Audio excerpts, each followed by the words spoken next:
बिस्मिल्लाहिर्रहमानिर्रहीम, अस्सलाम वालेकुम। अली सलमान जी टीवी के तमाम नाज़रीन को जी स्पोर्ट्स में खुश आमदीद कहता है कि जब पीर से लेकर जुमेरात तक रोज़ाना रात 11:05 पर हम इस महफिल को सजाते हैं और बात करते हैं पाकिस्तान स्पोर्ट्स के हवाले से, इंटरनेशनल स्पोर्ट्स के हवाले से। और हमारी कोशिश ये होती है कि अपने शो में हम क्रिकेट के अलावा दीगर खेलों को भी शामिल करें। और आज भी हमारे शो में बहुत सारी जो टॉप स्टोरीज मौजूद हैं। पहले एक नज़र डालते हैं आज की टॉप स्टोरीज पर।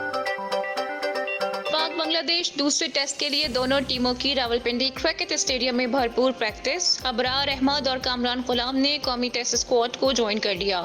ऑलराउंडर आमिर जमाल भी दोबारा तलब। दोनों टीमों के माबैन दूसरा टेस्ट 30 अगस्त को शुरू होगा। मेहमान टीम को 2 टेस्ट मैचों की सीरीज में 1-0 की बढ़तरी हासिल है। शकीब उल हसन दूसरे टेस्ट के लिए टीम को दस्तयाब होंगे। जब तक वो मुजरिम करार नहीं पाते खेलते रहेंगे। Bangladesh cricket board. आईसीसी ने नई टेस्ट रैंकिंग जारी कर दी। बाबर आजम टेस्ट रैंकिंग में 6 दर्जे तनज़्ज़ुली के बाद 90 नंबर पर आ गए। खिलाड़ी अपने आप से निकलें और मुल्क के लिए खेलें। 10 साल के दौरान डोमेस्टिक स्ट्रक्चर में तब्दीली हमारी तबाही की जिम्मेदार है। जय शाह के चेयरमैन आईसीसी बनने का फायदा क्रिकेट को होना चाहिए। साबिक कप्तान यूनुस खान। जय शाह के बिला मुकाबला मुंतखब होने से एक बात यकीनी है कि भारतीय टीम की आमद के हवाले से आधी मंजूरी मिल चुकी है। साबिक कप्तान राशिद लतीफ। जिस तरह की पाकिस्तान क्रिकेट चल रही है, अमेरिका एक मरतबा फिर पाकिस्तान को 2026 T20 वर्ल्ड कप में हरा देगा। मोहम्मद आसिफ। पीसीबी ने चैंपियंस वनडे कप के स्केड्यूल का ऐलान कर दिया। टूर्नामेंट 12 से 29 सितंबर तक इकबाल स्टेडियम फैसलाबाद में खेला जाएगा। सिंध प्रीमियर लीग सिंध का क्रिकेट टैलेंट उजागर करने के लिए एक बेहतरीन प्लेटफॉर्म है। हुकूमत सिंध और पीसीबी को सिंध में क्रिकेट का बुनियादी ढांचा बेहतर बनाने के लिए मुआवनत का कहूँगा। सदर मुमलिकत आसिफ अली जरदारी। जनूबी अफ्रीका की खवातीन टीम का दौरा पाकिस्तान का ऐलान। 3 T20 इंटरनेशनल मैचेस मुल्तान में 16, 18 और 20 सितंबर को खेले जाएंगे। मुर्तजा, याकूब, एहतशाम असलम, अब्दुल रहमान और फिजियो पर ताहयात पाबंदी लगाई गई है। तीनों खिलाड़ी एनओसी के बगैर बाहर गए हैं। राना मुजाहिद। पाकिस्तान फुटबॉल फेडरेशन की नॉर्मलाइजेशन कमेटी ने साबिक सदर अशफाक हुसैन समेत 22 अफराद पर ताहयात पाबंदी आयद कर दी। और अभी फिट हूँ, अगले 2 से 3 साल में रिटायरमेंट से मुतालिक मुमकिना तौर पर ऐलान करूंगा। मारूफ फुटबॉलर क्रिस्टियानो रोनाल्डो ने रिटायरमेंट का इंदिया दे दिया। जी नाज़रीन, ये थी आज की टॉप स्टोरीज। और आपको मालूम है कि पाकिस्तान और बांग्लादेश के दरमियान सीरीज़ का दूसरा टेस्ट मैच है। फ्राइडे से इसका आगाज़ होने जा रहा है। पाकिस्तान इस सीरीज़ में 1-0 से डाउन है। और पाकिस्तान की टीम की तैयारियां किस मरहले पे हैं, किस तरह से आज का दिन गुजरा, इसको बताने के लिए हमारे साथ रावलपिंडी से मौजूद हैं हमारे नुमाइंदे खुसूसी हाशिर खटक। उनसे जानेंगे कि आज के दिन क्या मसरूफियात रहीं। जी हाशिर, बताइएगा कि क्या मसरूफियात रहीं आज।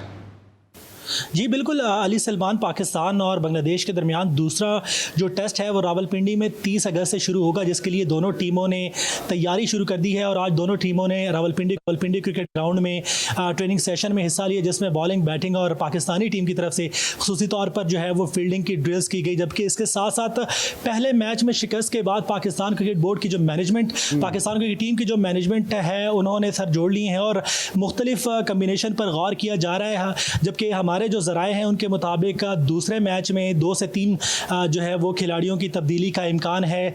सबसे पहले जो है वो इब्रार अहमद, वो यकीनी तौर पर जो है वो उनकी दूसरे टेस्ट में हमें शमूलियत नज़र आ रही है। इसके साथ साथ मोहम्मद हुरैरा को ओपनिंग में ट्राई किया जा सकता है, जबकि मीर हमज़ा की शमूलियत भी है, तकरीबन जो है वो यकीनी हो चुकी है। इसके साथ साथ आज जो है वो कामरान गुलाम को भी वापस बुलाया गया है, पाकिस्तान शाहीन के कैंप से बुला लिया गया है। इसके साथ साथ आमिर जमाल, जिन्हें पहले टेस्ट से कबल जो है वो वापस एनसीए भेजा गया था और उनको फिटनेस बहाल करने का कहा गया था, उनको भी दोबारा तलब किया गया है। ताहम उनकी जो दूसरे टेस्ट में शमूलियत है वो फिटनेस से मशरूत कर दी गई है। जबकि इसके साथ साथ जो है वो मिडल ऑर्डर में कामरान गुलाम के हवाले से अभी तक कोई जो है वो यकीनी सूरत हाल नहीं है। उनके बारे में अभी कुछ नहीं कहा जा सकता कि वो वो खेलेंगे या नहीं खेलेंगे। फास्ट बॉलर मोहम्मद अली को ड्रॉप किया जा सकता है दूसरे टेस्ट के लिए। जबकि इसी के साथ साथ साइम अयूब और अब्दुल्ला शफीक में से जो है वो एक प्लेयर को ड्रॉप करके मोहम्मद हुरैरा को खिलाया जा सकता है। अगर हम मौसम की बात करें तो रावलपिंडी और इस्लामाबाद में जो है वो कल से बारिश का सिलसिला जारी है, जबकि महकमा मौसमियात के मुताबिक बारिश का जो ये सिलसिला है वो आइंदा 2 से 3 रोज़ तक जारी रहने का इम्कान है, जिसकी वजह से दूसरा टेस्ट भी जो है वो बारिश की वजह से मुतासिर हो सकता है। ठीक है, लेकिन ये तो चले हमें ग्राउंड के अंदर की सूरत हाल बताइए, लेकिन ग्राउंड के बाहर का मौसम बताएं ज़रा, क्योंकि जो एक्रेडिटेशन कार्ड के हवाले से जो है वो अपील की थी और कोर्ट में वो चले गए थे रज़ा, जहाँ मोहसिन नकवी साहब, साथ साथ अयाज अकबर, यूसुफजई और दीगर जर्नलिस्टों के जो एक्रेडिटेशन कार्ड नहीं बने थे, खुद आपका भी कार्ड इनफैक्ट नहीं बना, इस हवाले से क्या तफसीलात हैं?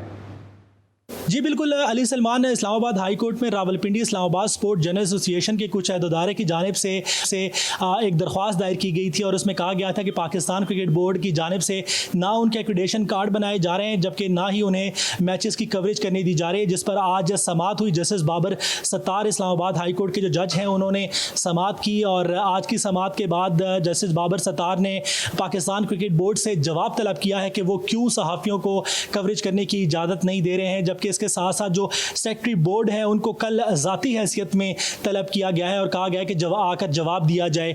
जस्टिस बाबर सत्तार ने बड़े अहम रिमार्क्स दिए आज की समाअत में। उन्होंने कहा कि किसी सहाफ़ी को कवरेज से रोकना और उनकी राय पर जो है पाबंदी लगाना ये आइन की खिलाफ वर्जी है और ऐसा हरगिज़ किसी को इजाज़त नहीं दी जाएगी। इसलिए जो सेक्रेटरी क्रिकेट बोर्ड है वो कल आएँ और जवाब दें।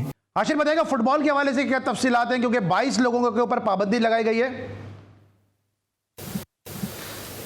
जी बिल्कुल, पाकिस्तान फुटबॉल फेडरेशन की जानिब से ये बड़ी खबर है कि साबिक सदर अशफाक हुसैन और उनके साथ जो 22 दीगर अफराद हैं उन पर ताहयात पाबंदी आयद कर दी गई है और जो पाकिस्तान फुटबॉल फेडरेशन की डिसिप्लिनरी कमेटी थी उनकी जानिब से पाबंदी आयद की गई है और कहा गया है कि अशफाक हुसैन ने अपने साथियों के साथ जो है वो फुटबॉल हाउस पर कब्ज़ा किया और ये जो उनका कब्ज़ा था ये गैर कानूनी था, इसलिए जो है वो उन पर पाबंदी आयद की गई है। इसके साथ साथ पाकिस्तान फुटबॉल फेडरेशन की जो डिसिप्लिनरी कमेटी है उन्होंने इन तमाम 22 के 22 अफराद को कहा है कि वो तमाम असासे जिनमें गाड़ियाँ और दीगर असासे शामिल हैं वो फौरी तौर पर वापस करें और अगर ऐसा नहीं किया जाता तो इन तमाम अफराद के ख़िलाफ़ फ़ौजदारी कानून के तहत मुकदमा दर्ज किया जाएगा, जबकि इसके साथ साथ इन तमाम अफराद को 15 रोज़ के अंदर जो है इस फैसले के ख़िलाफ़ अपील की जो है वो इजाज़त भी दी गई है। ठीक है, thank you so much Hashir Khattak, हमें तफसीलात से आगाह कर रहे थे। फुटबॉल का आपने सुन लिया, क्रिकेट की बात भी की हमने हाशिर खटक से, लेकिन साथ साथ हॉकी के हवाले से बड़ी अफसोसनाक आपने हेडलाइन देखी होगी कि पाकिस्तान के 3 प्लेयर और एक फिजियो जो हैं वो सीरीज़ खेलने के लिए गए, टूर्नामेंट खेलने के लिए गए और बैरून मुल्क का जाके स्लिप हो गए, कैंप में मदूनी किए गए और राना मुजाहिद साहब ने कहा इस हवाले से कि उनके खिलाफ तादीबी कार्रवाई की जाएगी। इस पर लेंगे हम एक ब्रेक और जब ब्रेक के बाद वापस आएंगे तो हमारे साथ मौजूद होंगे पाकिस्तान क्रिकेट का एक बड़ा नाम, पाकिस्तान में रिवर्स स्विंग के पायनियर बिग सैफ सरफराज नवाज साहब। मिलते हैं छोटे से ब्रेक के बाद।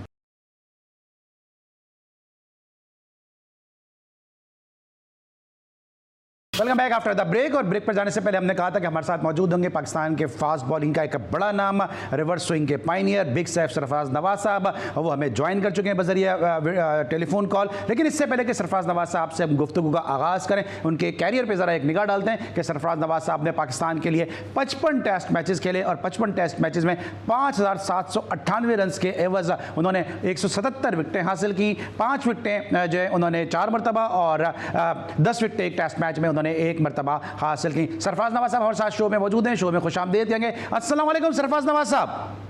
वालेकुम सलाम, थैंक यू सर। बड़ा ज़बरदस्त आपका प्रोफाइल और एक ऐसे दौर में कि जब हर टीम में एक बड़े ज़बरदस्त बैट्समैन खेला करते थे, वहाँ पे जिस अंदाज से आपने बॉलिंग की है, खासतौर से मेलबोर्न टेस्ट में जिस तरह से आपने बॉलिंग की, पाकिस्तान को कामयाबी दिलाई। लेकिन सर अब पाकिस्तान की क्रिकेट इस हाल में पहुँच चुकी है कि हम USA से हार रहे हैं, हम जो है वो बांग्लादेश से हार रहे हैं। मैच होता है, हमें पता होता है कि हमारी टीम ड्रॉ तो दरकिनार, जीत तो दरकिनार, ड्रॉ भी नहीं कर पाएगी। देखें, इस वक्त एक तो जो टीम में आपस में इख्तलाफ पड़े हुए हैं, कोई कप्तान बनना चाहता है, कोई कुछ बनना चाहता है और कुछ टीम को डाउन करना चाहता है ताकि जो कप्तान बना हुआ है उसको खत्म करें। तो ये जो चीजें चल पड़ी हैं और फिर पैसे की दौड़ लग गई है कि हमने मुल्क से बाहर जाकर खेलना है और T20 खेलना है, डोमेस्टिक क्रिकेट नहीं खेलनी, टेस्ट मैच नहीं खेलनी। तो ये अब पैसे की दौड़ भी है, फिर जुआ ग्रुप भी बीच में है, बाहर की जो टीमें हैं वो तकरीबन जुआ ग्रुप हैं। तो ये सारा मामला चल पड़ा है और हमारे प्लेयर भी कुछ उस ग्रुप में मौजूद हैं और जाते भी हैं। तो अब आप देखें, ये जो 5 आदमी हैं, इनमें से 4.5 आदमी आप कह लें कि जुआ ग्रुप, जुआ माफिया के लोग आए हैं। अब पता नहीं किस आदमी ने ये मशवरा चेयरमैन साहब को दिया है। चेयरमैन साहब को तो इतना तजर्बा नहीं है, बैकग्राउंड का इल्म भी शायद इतना ना हो, लेकिन जो क्रिकेट बोर्ड में ऑफिशियल बैठे हुए हैं उनको चाहिए था ना, जब ये नाम आए हैं इनकी बैकग्राउंड बताता। और ये बारी बारी में आपको ये जरा गिनवा दूं कि ये जो इनका सबसे पहले वकार यूनुस है, इसने जो क्रिकेट की तबाही की है उसको अल्लाह ही जानता है। पूरी कौम को पता है कि एक दफा ये कैप्टन भी बना था साउथ अफ्रीका, और वहाँ भी सारा जुआ हुआ है और टीम ने क्वालिफाई नहीं किया। उसके बाद फिर बॉलिंग कोच बना, फिर 2 दफा हेड कोच बना। उस वक्त भी क्रिकेट की ये तबाही हुई। उसके बाद आप आ जाए मिसबा की तरफ। मिसबा को जब इमरान खान ने तमाम ये जो अदालत थे उनको खत्म कर दिया, क्रिकेट बैन कर दी, और इस जवान को लेके आए हैं मिसबा को, और इसने सिर्फ 6 टीमें बनाई हैं। उसके बाद आप देखें एसोसिएशन खत्म, रीजन खत्म, क्लबें खत्म, तमाम चीजें खत्म, और उस वक्त से आपके पास कोई यंगस्टर ही नहीं आ रहे। तो उसके बाद तो ये मियाँ शहबाज शरीफ साहब ने ऑर्डर किया था कि ये अपना अदालत शुरू करें, लेकिन अभी वो भी फुल फ्लैश शुरू नहीं हुए। उसके बाद सकलैन आ जाए, ये 3 साल हेड कोच रहा है पाकिस्तान टीम का, और टीम की तबाही इसने जो की है, एक इसने स्पिनर पैदा नहीं किया। उसके बाद अपने दामाद को यूएई में कैप्टन बना दिया अफगानिस्तान के खिलाफ, और 2-1 से वहां से आप हार के आ गया। ये तो आपके सारे, और तीसरा उसके बाद देख लें अपना शुएब मलिक, जिसने टीवी के ऊपर ऐलान किया था कि मैं जानबूझ के मैच आ रहा हूँ, और उसके बाद इसको बैन लगा। उसके बाद फिर इजाज भट्ट ने, जब चेयरमैन क्रिकेट बोर्ड थे, इसके अकाउंट में 90,000 पाउंड मशहूर था कि आए हैं। इससे पूछा गया, इजाज भट्ट ने इसको फिर बैन किया। इसके अलावा और जुएल बेशुमार अलहदा हैं। तो ये मैं कहूँगा कि जितनी देर तक नीट एंड क्लीन लोग नहीं आएंगे, अब नीट एंड क्लीन लोग भी सुन ले, आपके पास अहमद सुहेल है, मोहम्मद अकरम है, शुएब मोहम्मद है, यूनुस खान है, मोहसिन खान है, इजाज अहमद है, मोहम्मद समी है। भाई इनमें क्या कमजोरी है? ये हार्ड वर्किंग है, यंग भी हैं, और ये ग्राउंड में खड़े होके मेहनत करने वाले हैं। अब शुएब मोहम्मद की बात कर लें, पीआईए टीम को इतने साल चलाया है, क्या ये इन सबसे बेहतर नहीं? जो एक तजर्बा भी है और टीमों को साथ अपना इतनी देर से साथ काम भी कर रहे हैं। अब ये जो दूसरे हैं, इनकी आप मैंने जो परफॉर्मेंसें बताई हैं, डू यू थिंक ये के डिजर्व करते हैं? ठीक है, लेकिन चेयरमैन साहब को शायद इन चीजों का पता नहीं है। बहरहाल आपके थ्रू अगर उनको इल्म हो जाए तो शायद बेहतर मामले शुरू हो जाएंगे। जी जी ठीक है। अच्छा सरफराज साहब, ये भी आप बात कर रहे हैं कि जो टेंटेड प्लेयर हैं वो इस वक्त पाकिस्तान क्रिकेट बोर्ड के साथ हैं। अभी पाकिस्तान के बड़े मशहूर और मारूफ एंकर हैं मुबश्शिर लुकमान साहब, उन्होंने ये कहा है कि इस मैच में जो बांग्लादेश से पाकिस्तान हारा है, ज़रा उन खिलाड़ियों के नाम निकालें कि कौन कौन से खिलाड़ी हैं जो बांग्लादेश प्रीमियर लीग जाके खेलते हैं, उनको वहाँ पर कितने पैसे मिले, और उन्होंने साथ साथ ये भी कहा कि वहाँ पर उनको कैश पेमेंट हुई है। तो आपको लगता है कि क्योंकि उनके अल्फाज है, वही मैं कोट कर रहा हूँ, कि कहीं ना कहीं जो है वो कुछ ये भी हो सकता है, क्योंकि आप फिक्सिंग के खिलाफ, जुए के खिलाफ बहुत आवाज उठाते हैं, कि जो बांग्लादेश प्रीमियर लीग से भी इस शिकस्त के ताने बाने जाके मिलते हैं? देखें, बांग्लादेश लीग में तो सबसे पहले जब शुरू हुई थी तो 2-3 प्लेयर हमारे पकड़े गए थे, और एक प्लेयर जो लंदन में गिरफ्तार है वो भी पकड़ा गया था। पासपोर्ट इनके पुलिस ने रख लिए थे, फिर छोड़ पड़ गया। बांग्लादेश ने कहा, गवर्नमेंट ने कि इनके वापस करो, पहली लीग है, ये तो भाई हो रही है, और पाकिस्तान पीसीबी ने भी मैं उस मामले को दबा दिया। तो ये मामले तो वहाँ हमेशा से चल रहे हैं। बांग्लादेश में आपको पता है कि पकड़े भी गए हैं, उसके बाद भी ये चलते रहे हैं।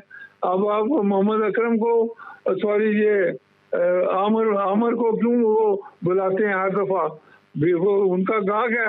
तो इस तरह और भी कई प्लेयर जाते हैं। तो उसके बाद फिर ये श्रीलंका जो लीग है ये 100% जो है ये तमाम जो लीग करवाते हैं ना, ये अपना इंडियन जो बुक मेकर हैं वो ऑर्गेनाइज करते हैं। तो उनके ये पसंदीदा जो बीच में लोग सिलेक्ट होते हैं ये अपना उनके कहने पे टीमें सिलेक्ट होती हैं। तो ये मामला जो युवा ग्रुप चलता है। तो उसके बाद ऑस्ट्रेलिया में आप देख लें, जब अफरीदी ने दांत से वो गेंद खाया है, वो इसलिए उसने नहीं खाया कि उसने इसलिए खाया है कि जो अगला मैच था अपना पाकिस्तान और ऑस्ट्रेलिया का वो फिक्स था। तो उसने भी करके तो वो बैन लगवा लिया अपने ऊपर, ताकि मैं जुए में मुझे ना इन्वॉल्व करना पड़े। तो ये सारी चीजें तो अब हकीकत सामने है, हर एक को पता भी है, लेकिन उसके बावजूद आप कुछ नहीं कर रहे। अब ये मौजूदा जो टीम है, अब पहला मैच जो आप हारे हैं, फास्ट बॉलरों ने जोर ही नहीं लगाया। आप देखें इनकी बॉलिंग किसी की बैक बैंड होते नजर नहीं आई कि बैक बैंड करके जोर लगा के गेंद को पटके तो सही, ताकि गेंद ऑफ द विकेट निकले। भाई 134-35 स्पीड भी आप कर रहे हैं बॉल, और उनका एक बॉलर आके 140-50 पे चला गया। तो मैं कहता हूँ कि ये क्या मजाक बनाया हुआ था इन्होंने।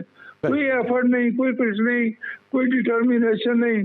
फिर बैटिंग जैसे आपने की है, तो वो आप जो बात कर रहे हैं जर्नलिस्ट की बात, उसकी बात को भी मेरा ख्याल है कि ऐसे दूर नहीं करना चाहिए, उस पर भी गौर करें। जी ठीक है। अच्छा सरफराज भाई, अजहर महमूद पिंडी के प्लेयर हैं, पिंडी बॉय हैं, और वो ही आके कह रहे हैं कि हमें पता नहीं चला था कि पिच कैसा बिहेव करेगी और हम पिच के हिसाब से अपनी टीम को ग्राउंड में नहीं उतार सके। ये कैसा स्टेटमेंट है? नहीं, ये सारी बकवास है। बकवास इसलिए कि इसी पिच के ऊपर पाकिस्तान के बॉलर ने पहले बॉलिंग की है, सॉरी बाद में बॉलिंग की है। उनके बॉलरों ने जब तीसरे इनिंग में आके बॉलिंग की है, चौथे इनिंग में, तो आप देख लें उनका गेंद निकल भी रहा था और विकेट कीपर को पहुंच भी रहा था। इनका तो वहां तक पहुंच ही नहीं रहा था, पहले दिन ही लो गेंद रहा है। और उसके बाद फिर जिस तरह इन्होंने वाइड बॉलिंग की है, विद इन द स्टंप ही नहीं की, पता नहीं इनके दिमाग में क्या था। और उसके बाद फिर मैं ये कहूँगा जो सिलेक्शन ऑफ द टीम है वो भी गलत की गई है। जितनी मर्जी पिच हो, ग्रीन हो, जो भी हो, एक स्पिनर का राइट आर्म लेग स्पिनर जो है वो हर पिच के ऊपर गेम को टर्न करता है। और स्पिनर का तो आप मान ले कि शायद ना हो, लेकिन right arm leg spinner he is also turning on any pitch. तो आपका देख लें, साइम अयूब ने 2-4 ओवर किए हैं, कितना गेम टर्न हो रहा था, और उसको फिर चेंज कर दिया, और फिर उससे कोई कंटिन्यू करवाएं, इतना बड़ा टर्न उसने, और फिर गेम लिफ्ट हो रहा था। तो ये मैं कप्तानी का भी मामला आपके सामने आ गया। वो लगा हुआ ऑस्ट्रेलिया से कि मुझे माफ कर दे, कौन माफ कर दे, कि तुम जिस तरह खेलते हो और फिर आउट हो के बाहर आके कहते हो मैं आउट ही नहीं हूँ, और मानते ही नहीं, ये मानते ही नहीं कि मैं आउट हुआ हूँ। तो ये एक और नई इसने चीज शुरू कर दिया ना, हर चीज टीवी पे वाजे नजर आ जाती है कि एज हुआ है। जी ठीक है। सरफराज नवाज साहब के साथ गुफ्तगू का सिलसिला जारी है, मजीद गुफ्तगू करेंगे सरफराज नवाज साहब से। बिग सेफ सरफराज नवाज साहब अपने मखसूस बोल्ड अंदाज में जो है हमारे साथ आप मौजूद हैं। ब्रेक लेके वापस आएंगे, मजीद गुफ्तगू को कंटिन्यू करेंगे।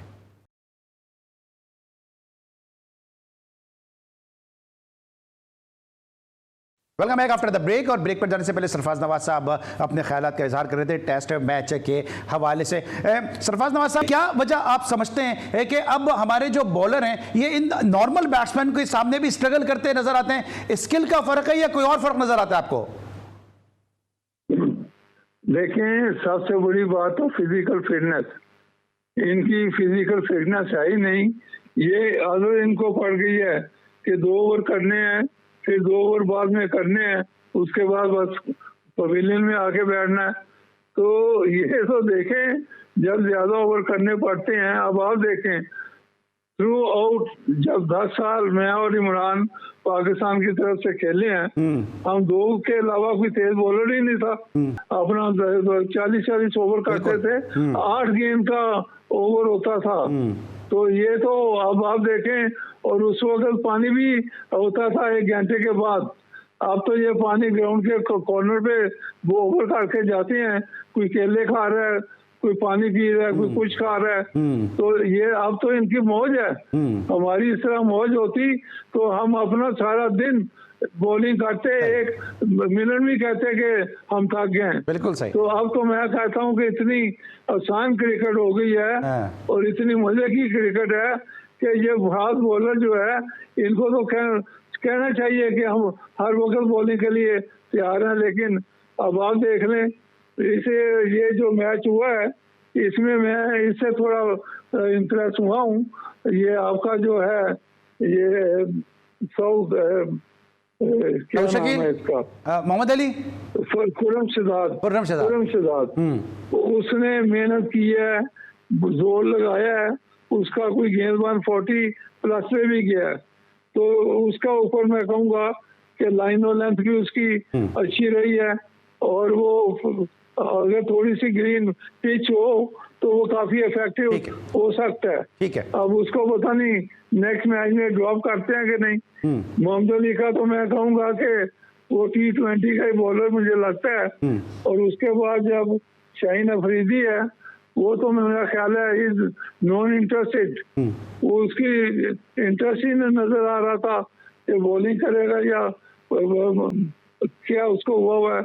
तो उसके बाद वैसे आप मशवरा क्या देंगे शाहीन, सर आप मशवरा क्या देंगे सर आप शाहीन अफरीदी को मशवरा क्या देंगे? पहले 145 इससे ज्यादा निकलता था, अब इस मैच में 140 और उससे लो रहा है। तो ये अब आप देखें, इनकी स्पीडें अभी 2 साल में ही कम हो गई है। जी मैं सर सवाल ये पूछा था कि आप जैसे आइकॉनिक बॉलर शाहीन अफरीदी को मशवरा क्या देंगे? कुछ लोग ये कहते हैं कि मुसलसल क्रिकेट खेल रहे हैं, इसलिए उनके ऊपर जो वर्कलोड है वो उनका मैनेज जो है वो सही से नहीं हो रहा। आपकी दानिश में शाहीन अफरीदी का प्रॉब्लम है क्या? प्रॉब्लम इनका ये है कि इनको अब आप देखें, ये जो नसीम शाह है, इसको 1 करोड़ पता नहीं 50 लाख रुपए की ऑफर थी। ये जो यहाँ लंदन में लीग होती है 100 लीग, और उसमें आपने 5-6 ओवर करने हैं। तो एक तो वो सोचते हैं कि इतने पैसे हमारे खत्म हो गए। दूसरा फिर जो पाकिस्तान में मेहनत करनी पड़ती है, अब मेहनत के लोग भागते हैं ना, मेहनत नहीं करते। ये मेहनत इनको खुद करनी चाहिए। इनके अब 12-15 कोई बॉलिंग कोच है, कोई ट्रेनर है, कोई फिजियो है। हमारे जमाने में तो कुछ नहीं था। हम अपनी ट्रेनिंग खुद करते थे और खुद अपना सारा दिन अपना प्रैक्टिस करनी, मैच खेलने, तो अपने आप को खुद फिट करके लाना। ये अब इन चीज़ों में है ही नहीं। ठीक है। अच्छा सर, आपको क्या लगता है शाहिद मसूद की कप्तानी आप किस तरह रेट करेंगे? क्योंकि अब सोशल मीडिया पे एक और कंपैरिजन चल रहा है। लोग कह रहे हैं कि ये चूंकि इंग्लिश बोलने की वजह से कप्तान बनाए गए, तो ये some sort of Javed Burki type के कैप्टन है।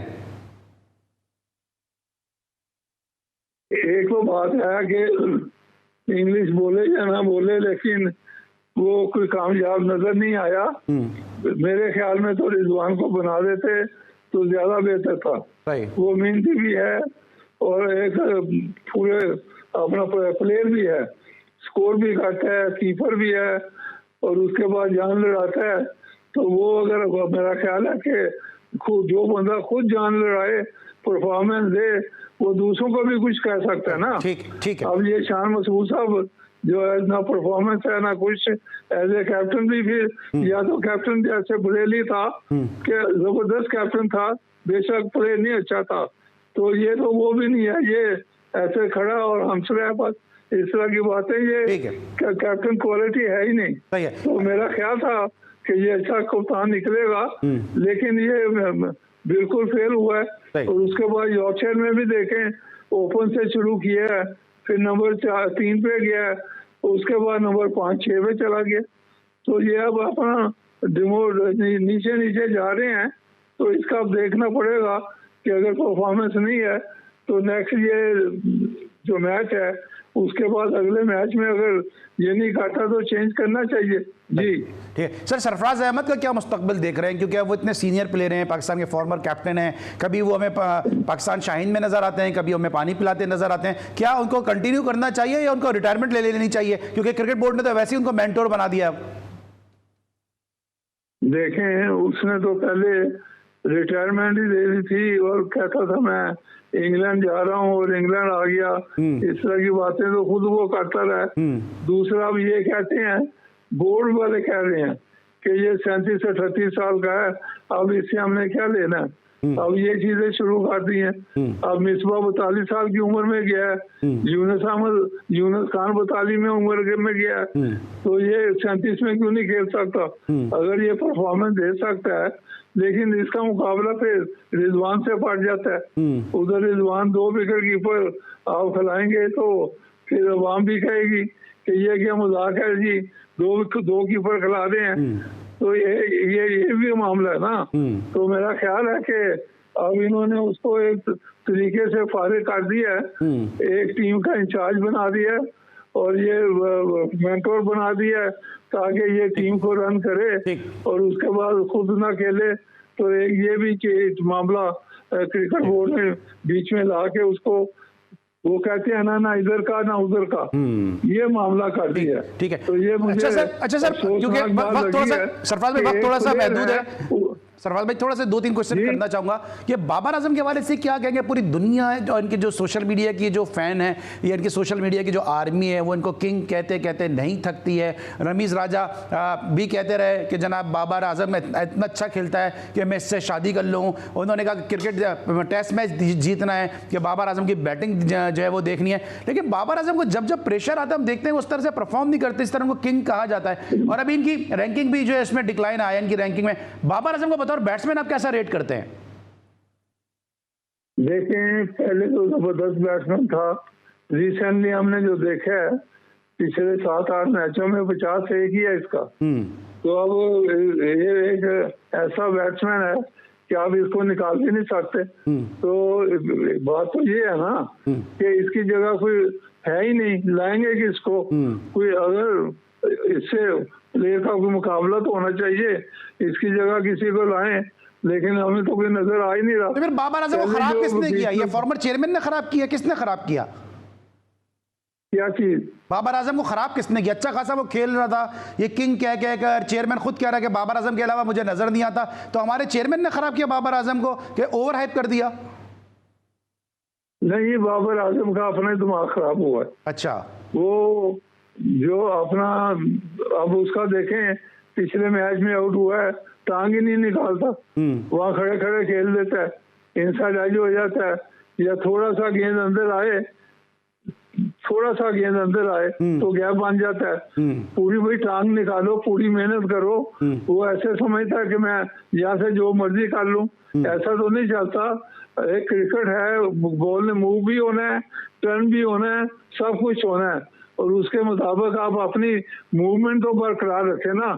आप अपनी डेड मूवमेंट करके कि मैं एक यहीं से खड़े होके हर शॉट खेल लूंगा, भाई हर गेम का तरीका होता है। हर बॉलर की जो बॉलिंग है अपनी प्लानिंग होती है, आप उसकी प्लानिंग समझे, उसके मुताबिक अपनी मूवमेंट रखें, जब आप जाके अपना स्कोर करेंगे। पहले इसकी मूवमेंट होती थी तो स्कोर करता था, गैप नहीं सी बनता, अब गैप एकदम बनता है इसका।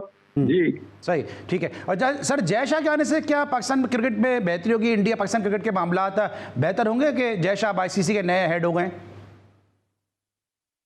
देखें, जय शाह बड़ा कनिंग आदमी है, उसने पहले भी पाकिस्तान से धोखा किया है।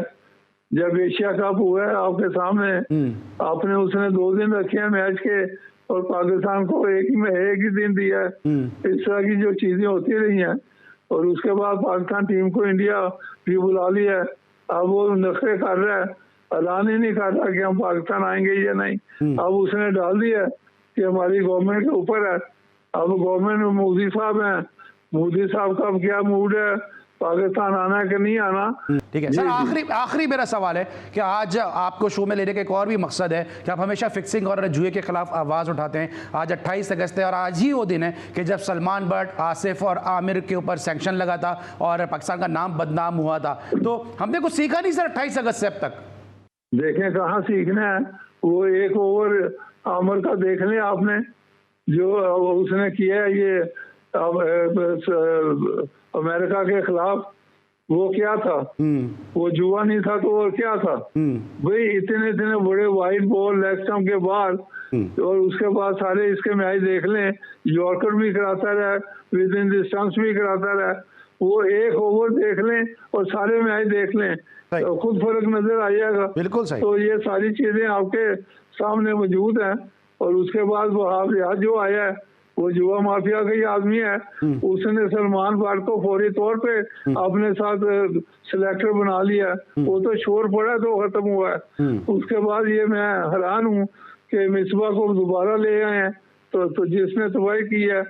और उसके बाद इनका मुझे जो शक पड़ता है, इस बैग के ऊपर सबसे बड़ा जुआरिया वसीम अकरम है और उसका जो सरदार वो इमरान खान है। ठीक है। इमरान खान ने तो किताब में लिखा हुआ है कि मैंने जुआ किया था और अपने साले साहब को अपना 10,000 वो हारा हुआ था जिताया है और मैं भी जीता था। और उसके बाद इंडिया में उसने कहा था जाके आपकी अदालत प्रोग्राम में कि मैंने $20,000 लगा के 40,000 जीते थे शारजा में, ये जो मैचेस होते थे पाकिस्तान की तरफ से। तो ये सारी चीजें मशहूर हैं, इसमें अब छुपाने वाली बात क्या है? तो ये सारा जुआ माफिया का रोल शुरू हो गया है पाकिस्तान क्रिकेट में। ठीक है सर, तो सरफराज साहब बिल्कुल मेरा आखिरी सवाल है, बिल्कुल लास्ट क्वेश्चन है मेरा, कि ये जितनी भी बातें आप कह रहे हैं, जितने भी आप कह रहे हैं जुए के हवाले से, क्योंकि आप इनसाइड आप जानते होंगे यकीनी तौर पे, तो आप खुद जिम्मेदार हैं ना अपने सारे जुमलों के जो आप कह रहे हैं? भाई ये तो मतलब खिजूम की किताब निकाल लें। ठीक है, मैंने तो कुछ भी नहीं कहा। ठीक है सर, ठीक है सर, मैंने कहा क्योंकि आप फास्ट बॉलर हैं, आप तो बाउंसर करने के आदी हैं सर, मैं तो एक स्पिनर हूं, मैं तो घुमा फिरा के बात करता हूं, आप तो सीधी सीधी जो है बाउंसर ही करा रहे हैं, बीमर ही मार रहे हैं। मैंने पूछ लूं कि आप खुद ही जिम्मेदार हैं तमाम बातों के। तो thank you so much sir, आपने हमें ज्वाइन किया और हमेशा की तरह bold and brilliant Sarfraz Nawaz साहब बिग सेफ बड़ा नाम हमारे साथ मौजूद थे। आज के शो के लिए बस इतना ही, इंशाल्लाह अगले शो में फिर मुलाकात होगी। उस वक्त के लिए अली सलमान को पूरी प्रोडक्शन टीम के साथ इजाजत दीजिए, अपना ख्याल रखिए, अल्लाह हाफिज़।